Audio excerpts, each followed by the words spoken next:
Você conhece alguém, talvez você mesmo, que enviou uma proposta para um cliente e não teve retorno, nem sequer um retorno? Então, hoje nós vamos conversar aqui sobre a importância de propostas técnicas e comerciais que sejam diferentes e que efetivamente sejam vendedoras. Vou te mostrar como estruturar uma proposta técnica e comercial para a consultoria organizacional. Eu sou o Rafael Mótola e fica comigo até o final desse vídeo, porque talvez você esteja fazendo do jeito certo ou talvez você precise fazer algumas adaptações no seu modelo caso você já atue em consultoria organizacional.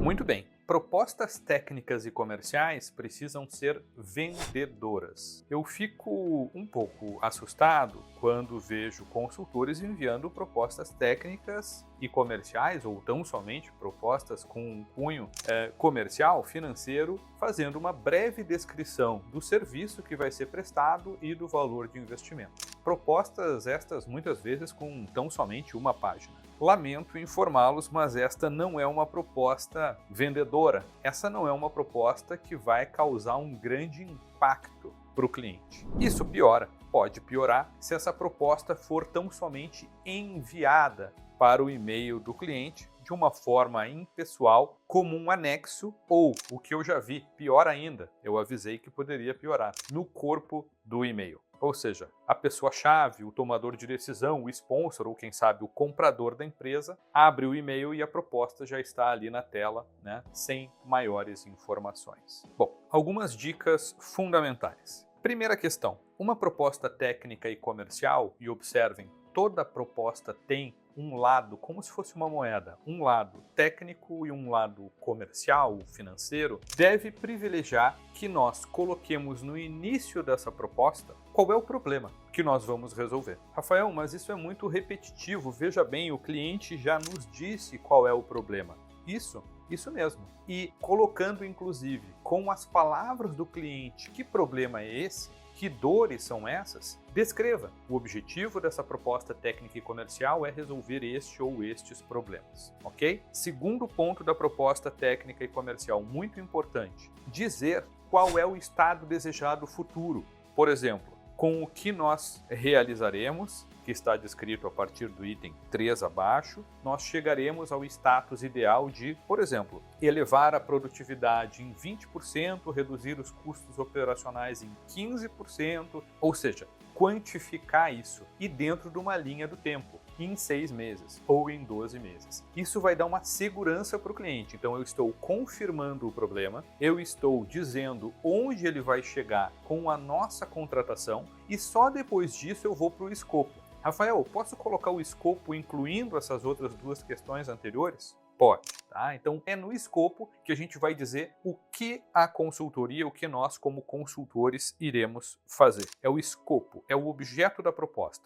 Quarto item fundamental, metodologia. Como nós iremos fazer isso? Qual é a nossa metodologia? Ela começa com um diagnóstico, ela já começa indo para o Gemba e trabalhando, ela começa com uma reunião de kickoff. Como é que a nossa metodologia começa? Como é que ela tem continuidade? E como é que ela termina? Como é que eu julgo se os resultados estão sendo ou foram alcançados ou não? Eu vou ter indicadores? Esses indicadores vão ser definidos quando? Em que etapa do projeto? Lembrem que consultoria é cocriação. Haverá um comitê do projeto? Haverá um sponsor? Sim ou não? Que indicadores serão esses? Quanto tempo vai demorar até que eu realize a primeira reunião de análise crítica do projeto? Essas reuniões ocorrerão com uma frequência mensal, quinzenal, bimestral, bimensal, semestral, semanal. Então, a gente precisa dizer tudo isso. Então, recapitulando. Quais são as dores do cliente, qual é o problema que eu me proponho a resolver. Onde é que a gente vai chegar, onde é que a empresa vai chegar com a minha contratação, qual é o estado ideal. Terceiro, qual é o escopo do projeto, o objeto do projeto. Quarto, qual é a metodologia, qual o método que eu vou adotar, certo? Depois disso, e só depois disso, eu vou falar em termos de dimensionamento, quantos consultores a gente vai alocar, a frequência de visitas, e só depois de tudo isso eu vou falar do valor de investimento. Vejam bem, é por isso que é uma proposta vendedora, porque eu estou apresentando para o cliente um projeto de trabalho, um pré-projeto de trabalho. e o cliente pode simplesmente pegar essa proposta e comparar com um valor de investimento menor de outra consultoria e contratar outra consultoria tentando fazer do nosso jeito? Pode tentar, mas são raríssimos os casos em que isso vai acontecer porque nós já estabelecemos até ali um grau de relacionamento e confiança que nos permitiram elaborar aquela proposta. Questão importantíssima antes de nós falarmos de outros elementos da proposta técnica e comercial. Não simplesmente envie por e-mail a proposta, apresente a proposta. Conte casos onde essa sua metodologia funcionou. Cite empresas clientes que podem servir de referência para aquele novo cliente, para aquele cliente potencial ou para aquele novo projeto. Ou seja, você já vai estar demonstrando reputação e autoridade para aquele projeto novo. Então percebam, eu falei antes em valor do investimento. Nunca usem custo, né? O custo do projeto, o valor a ser despendido no projeto será sempre o valor de investimento, porque o cliente está planejando fazendo um investimento em você. O cliente está planejando realizar um investimento em você, na sua consultoria. Alguns outros itens importantes, né?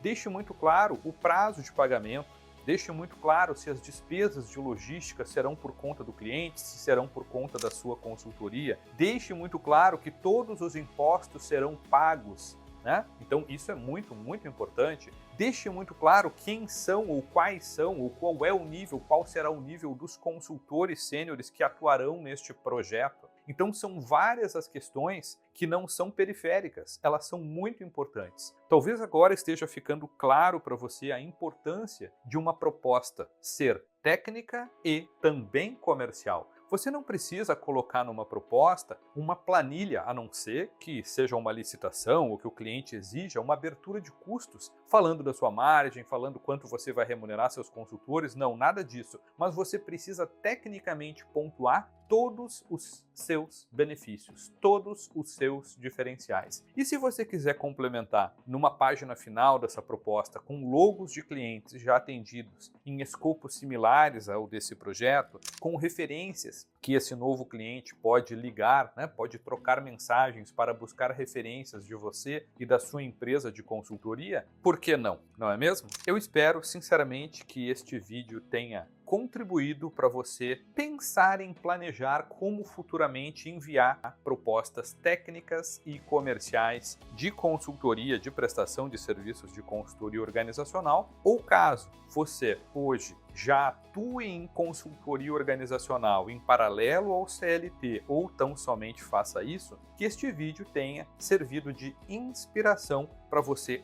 repensar o seu modelo de preparação de propostas. Vejam bem, salientando um ponto fundamental, não simplesmente envie a proposta, faça dessa proposta, desse documento, um vendedor, uma proposta vendedora que trabalhará por você. Por quê? Porque ela possui uma lógica, porque ela se propõe a resolver um problema de um cliente genuinamente com o seu conhecimento acumulado, com a sua experiência, com o seu repertório, com as cicatrizes que você tem no mercado. Demonstre nessa proposta de que a empresa estará muitíssimo bem amparada se ela contratar você. Foi um prazer ter estado aqui com você nesse vídeo de hoje. Se você curtiu, curte aí, faz um comentário, distribua esse vídeo, fica muito à vontade para interagir com a gente. Até a próxima. Tchau, tchau.